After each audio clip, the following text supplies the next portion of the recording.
owned and ruled with an iron fist. Substitute sons, they were sporadically successful, which only served to place more pressure on Isobel's shoulders. She inched those shoulders forward. The puck dropped. Grady touched it first. The night went downhill from there. 1. 2 years later. So, this is just a flying visit, right? A couple of dances and we're out? Isobel's younger sister, Violet, flicked a look of disgust over her shoulder. Granted, Isobel had vowed to make more effort in the grand plan, get herself a real live boyfriend versus the battery-operated one she defaulted to in times of need. But 6 weeks into the year, and she'd gotten no further than a few awkward online chats. What are you wearing? A sports bra and hello? Hello? Are you still there? Oh, fuck off, Dick Biscuit. You're never going to get laid with that attitude, Violet said, as they hacked through teeming masses of nubile, tanned, scantily clad bodies that packed the floor of Ignite, Chicago's newest, hottest, whatever. Most of these people looked like they'd been shipped in from a Pitbull music video. When Isobel didn't respond, Violet stopped and pivoted. What did I tell you about showing a little skin? Isobel looked down at her nightclub ensemble. Black leggings and Joan of Arctic fur-lined boots, paired with an Eddie Bauer parka over a black turtleneck. She called it her French cat burglar look. Not only did it throw off a 60s beatnik poet vibe and hug all the right places on her 6-foot-tall frame, but it had the added benefit of protecting against a Chicago winter. She was nothing if not practical. This isn't really a good night to be looking for a man, she muttered mutinously. It's Valentine's Day.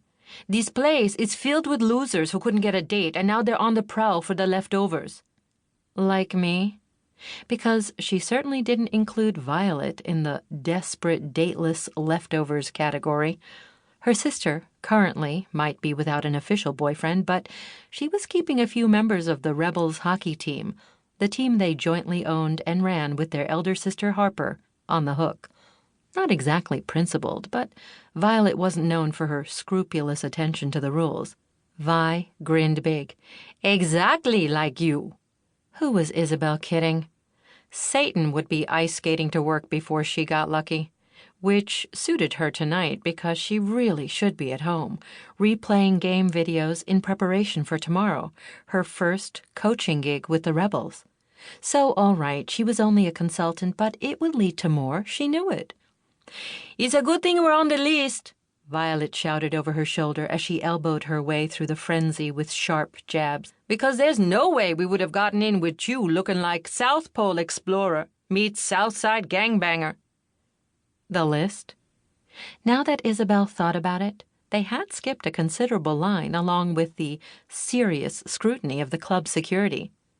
Violet looked like she belonged here with her fabulous gold bustier, a black band masquerading as a skirt, and lashings of colorful ink adorning her gleaming olive skin. Really, she fit in anywhere that was cool and dangerous. The two had only recently started hanging out, when the requirements of their father's will threw the formerly estranged half-sisters together to manage the team.